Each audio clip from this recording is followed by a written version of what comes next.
Hi everybody, we are going to get started with some knot tying. So for this project, what I want you to start with are what we call hand to hand lengths. Hand to hand, okay? And so that's from one hand to the other hand. And you all have a lot of this brown or black cord that's available to you. It's kind of like hemp, or maybe you want to call it like twine. So a hand-to-hand length is like this, right? And then we'll sort of pinch and then we'll measure again. Oh, I just ran out.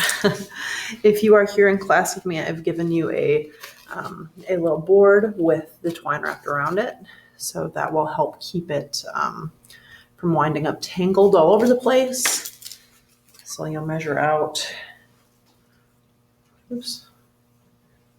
one hand, pinch,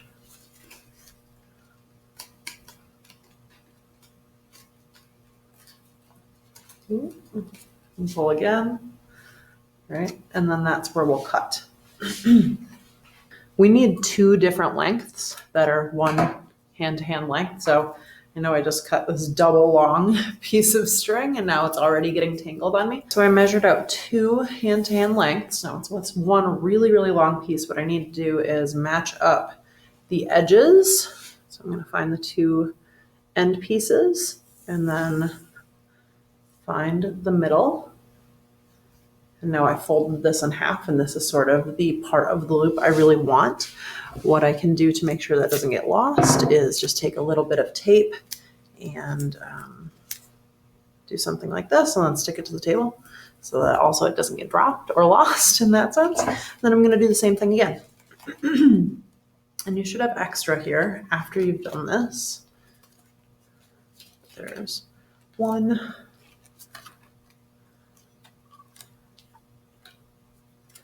And two hand-to-hand lengths, and a little bit extra. So there we go. Trim it.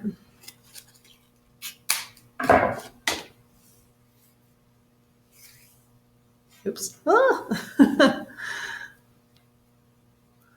Find the ends. And then run it up to the end of the loop. Now what I'm going to do Now what I'm going to do with my two loops is I'm going to put the two loops together and I'm going to tie a knot here. Now in the end, this is going to become the end of a bracelet that we can stick a bead through, and the bead will hook through the loop, and that will be what will help clasp the bracelet. So whatever bead you have found or chosen from your kit to be the end of this bracelet, you want your loop to be large enough that your bead will be able to fit through it, but you don't want it to be like excessively large, because if your bead can fit through there and fall through, then it's not going to hold your bracelet tight when you're wearing it. So try to get your loop to be about the size of the bead, maybe a little bit bigger. What I'm going to do is I'm going to hold this loop with both pieces of string or twine, and I'm just going to twist them around. I haven't done anything yet, right? I'm just twisting, and I'm going to put them both through the hole I created and pull tight, right? Now the thing with this particular string or twine is that it is easily adjusted and manipulated. It's not very slippery like other embroidery thread or sewing strings are.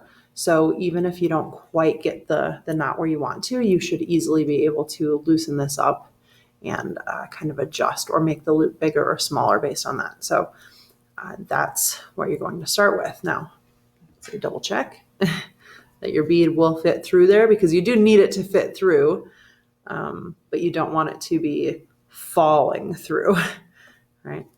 If you have to struggle a little bit to get it through, that won't be the end of the world. It'll be a nice tight hold in the end, if that's the case. So then don't lose your bead. Put it in an envelope, tuck it into your folder, tape it onto the inside of your folder, even a little bit of tape, and then taping it into your folder. will help make sure it doesn't get lost. Okay.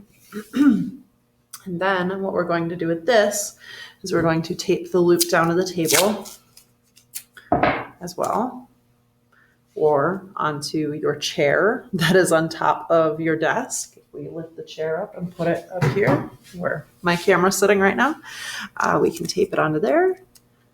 And then we're just going to start doing square knots. And your square knots are on the video on the next slide.